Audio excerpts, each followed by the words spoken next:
ऐसे ही एक प्रोजेक्ट की मेकिंग को दिखाते हैं कि वो कैसे बनता है जब वह डिजाइन प्रोसेस में आता है। सबसे पहला एस्पेक्ट होता है कॉस्ट, जिसमें ज्यादातर क्लाइंट को हम उनके रिक्वायरमेंट के हिसाब से कॉस्टिंग दे देते हैं। फिर उस गिवन बजट में जो हम आउटपुट देते हैं वो मायने रखता है। फिर आगे चॉइस, काम और सिलेक्शन में कुछ डिफरेंसेस होते हैं, वो हमारी म्यूचुअल अंडरस्टैंडिंग में हो जाता है। शुरू करते हैं एंट्रेंस लॉबी से।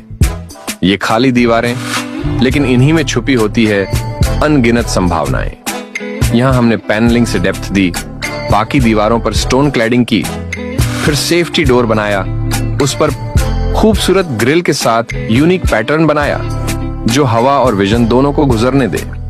बाईं ओर नेम प्लेट के लिए जगह बनाई और दाईं ओर वर्टिकल प्लांट्स लगाए और वास रख दिया और लाइटिंग लगा दी। और इस प्रवेश द्वार ने घर की पहली इमेज को बढ़ा दिया। चलते हैं लिविंग रूम में, जो हमेशा घर का दिल होता है।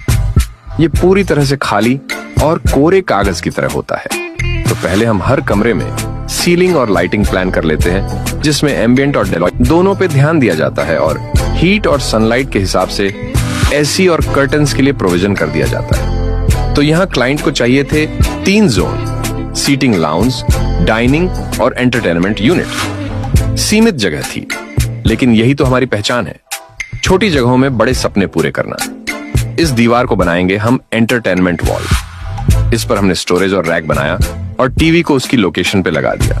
फिर उसके बैकग्राउंड वॉल को हाइलाइट्स दिए जो बहुत ही आर्टिस्टिक है। फिर इसमें इस तरह से लाइटिंग कर दी जिसे देखकर लगे कि ये वॉल एक कलाकृति है, न कि सिर्फ स्क्रीन रखने की जगह। ये सिर्फ टीवी यूनिट नहीं, बल्कि एक स्टेटमेंट है।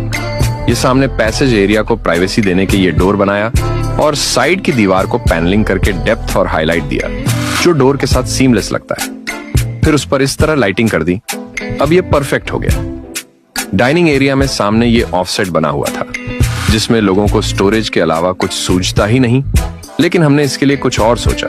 इसके पीछे पैनल और बेंच सीटिंग बनाकर हमने डाइनिंग टेबल रख दिया। फिर पीछे हाइलाइट्स देकर चेयर्स लगा दी और लाइटिंग कर दी, और ये भी यूनिक कॉन्सेप्ट बन गया। सीटिंग लाउंज के लिए इस दीवार के पीछे कॉलम का ऑफसेट था, जिसको हमने पैनल कर दिया और 3+2 रॉयल सोफा रख दिया।